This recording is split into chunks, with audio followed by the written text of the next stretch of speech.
सूर्यपुत्र कर्ण की कहानी। कर्ण महाभारत के उन पात्रों में से है जिन्होंने जीवन की प्रतिकूलताओं से संघर्ष किया। सर्वथा योग्य होने पर भी कर्ण को वह कभी नहीं मिला जिसका वह वास्तविक रूप से अधिकारी था। कर्ण का जन्म कुंती को मिले एक वरदान स्वरूप हुआ था। जब वह कुंवारी थी तब एक बार दुर्वासा ऋषि उनके पिता के महल में पधारे। कुंती ने एक वर्ष तक ऋषि की आदरपूर्वक सेवा की। कुंती के सेवाभाव से प्रसन्न होकर उन्होंने दिव्य दृष्टि से यह देख लिया कि उसका विवाह पांडु से होगा तथा उससे संतान नहीं हो सकती, इसलिए यह वरदान दिया कि वह किसी भी देवता का स्मरण करके उससे संतान प्राप्त कर सकती है। एक दिन कुंती ने उत्सुकतावश कुंवारेपन से ही सूर्य देव का ध्यान किया। उससे सूर्यदेव प्रकट होकर उसे एक पुत्र दिया जो सूर्य के समान ही तेजस्वी था और कवच तथा कुंडल लेकर उत्पन्न हुआ था। अब सुंदर बालक देखकर तनिक उल्लास के बाद लोक लाज के भय से कुंती चिंतित हो गई। अतः उसने उस बालक को एक संदूक में रख गंगा जी में बहा दिया। गंगा जी में बहते कर्ण को महाराज धृतराष्ट्र के सारथी अधृत और उसकी पत्नी राधा ने गोद ले लिया तथा उसका लालन पोषण किया। इसी कारण कर्ण को राधेय कहा जाता है। महाबली कर्ण ने दुर्योधन से मित्रता का निर्वहन अपने प्राणों की अंतिम श्वास तक किया।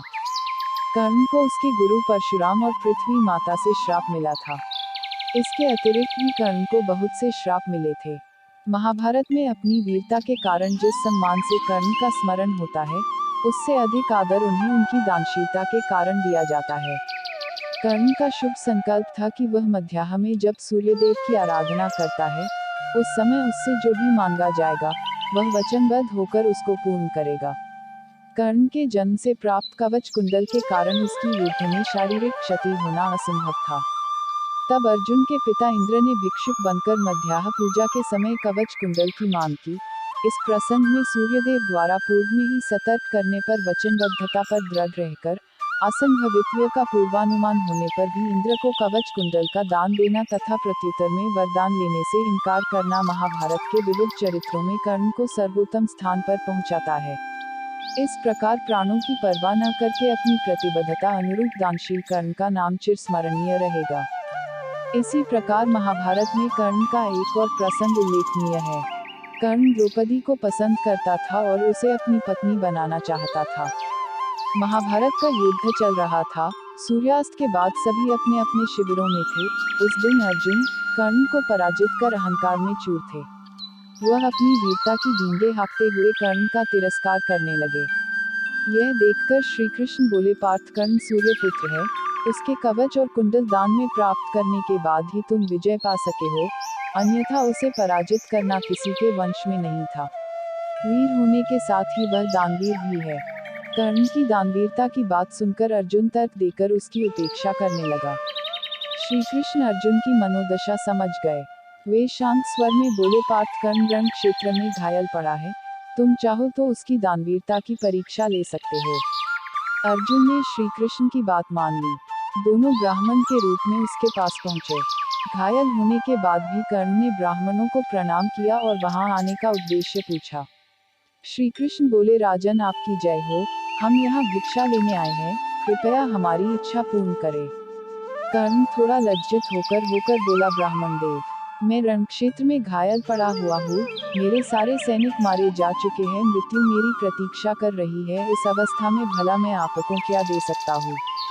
राजन, इसका अर्थ हुआ कि हम खाली हाथ ही लौट जाए, किंतु इससे आपकी कीर्ति धूमिल हो जाएगी।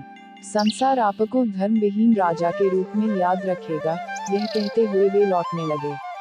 तभी कर्ण बोला, ठहरिए ब्राह्मण देव, मुझे यश कीर्ति की इच्छा नहीं है, लेकिन मैं अपने धर्म से विमुख होकर मरना नहीं चाहता, इसलिए मैं आपकी इच्छा अवश्य पूर्ण करूंगा। कर्ण के 2 दांत सोने के थे। उन्होंने निकट पड़े पत्थर से उन्हें तोड़ा और बोले, ब्राह्मण देव, मैंने सर्वदा सोने का ही दान किया है, इसलिए आप इन स्वर्ण युक्त दांतों को स्वीकार करें। श्री कृष्ण दान अस्वीकार करते हुए बोले, राजन, इन दांतों पर रक्त लगा है और आपने इसे अपने मुंह से निकाला है, इसलिए यह स्वर्ण झूठा है, हम स्वीकार नहीं करेंगे। तब कर्ण ने घसीटते हुए अपने धनुष तक गए और उस पर बाण चढ़ाकर गंगा का स्मरण किया, तत्पश्चात बाण भूमि पर मारा।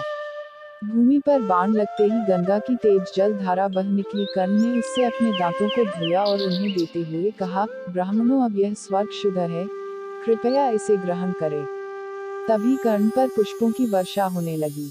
भगवान श्री कृष्ण की स्तुति करते हुए कर्ण बोला, भगवान, आपके दर्शन पाकर मैं धन्य हो गया, मेरे सभी पाप नष्ट हो गए। प्रभु, आप भक्तों का कल्याण करने वाले हैं।